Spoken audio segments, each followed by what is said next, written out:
એક પ્રયોગ કર્યા જેવો બધાએ, અને એમાં ખાસ વ્યસની હોય, બંધાણી હોય એને તો ખાસ કરવું.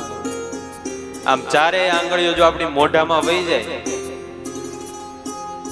તો સમજવું હજી આપણે કાંઈ વાંધો નથી. કારણ કે સામાન્ય માણસને 3.5 થી 4 સેમી સુધી એ આરામથી એનું મોઢું ખુલતું હોય. ચારેય આંગળીઓ વહી જાય તો સમજવું હજી કાંઈ વાંધો નથી. 3 જ જાય આંગળીઓ મોંમાં તો સમજવું ધીરે ધીરે રોગની શરૂઆત થઈ ગઈ છે. 2 જાય તો સમજવું રોગ અડધે પોગી ગયો છે. ખાલી 1 જ આંગળી જાય તો સમજવું કે હવે વધારે રોગ થઈ ગયો છે, અને મોઢું ખુલે જ નહીં તો સમજવું હવે આપણો ખાટલો ખૂણામાં આવી ગયો છે. એવી ભયંકર અવસ્થા,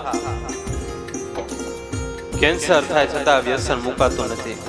મોઢાનું કેન્સર હોય, ચાવી શકે એમ ન હોય તો ગાડીમાં તો જેક રાખે, અહીંયા જેક રાખીને મોઢું ઊંચું કરે, અને એ મોઢું ખોલે પછી એમાં અન્ન પ્રવાહી બધું નાખે ત્યારે એ જીવી શકે. કેટલા ધોળા દિવસે તારા દેખાતા હોય, પીડાતા હોય, રીબાતા હોય, સામેથી મોત માગે કે મને મારી નાખો હવે, પણ છતાં મુકાઈ નહીં જશે. હજી તો આ બધા વિડીયો તો આપણે જોઈએ નથી, દેખાડવાય નથી.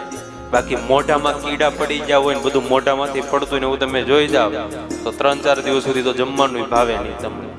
એવા બધા મોઢા ફૂલી જાવ હોય ને કેટલી બધી ગાંઠું ના તેમ કેવું થઈ ગયું એ બધું વિચિત્ર. ત્યારે દરેકને એક પ્રાર્થના, કદાચ તમે તમારા માટે વ્યસન ન છોડી શકો તો કાંઈ નહીં, પણ તમારા દીકરાઓ માટે, દીકરીઓ માટે વ્યસન છોડો. બીજું કાંઈ આપો કે નહીં, પણ દીકરાને સંસ્કાર આપવાનું ભૂલતા નહીં. તમારા માટે વ્યસન નહીં તો તમારા સંતાનો માટે વ્યસન છોડો, બાળકોના ભવિષ્ય માટે.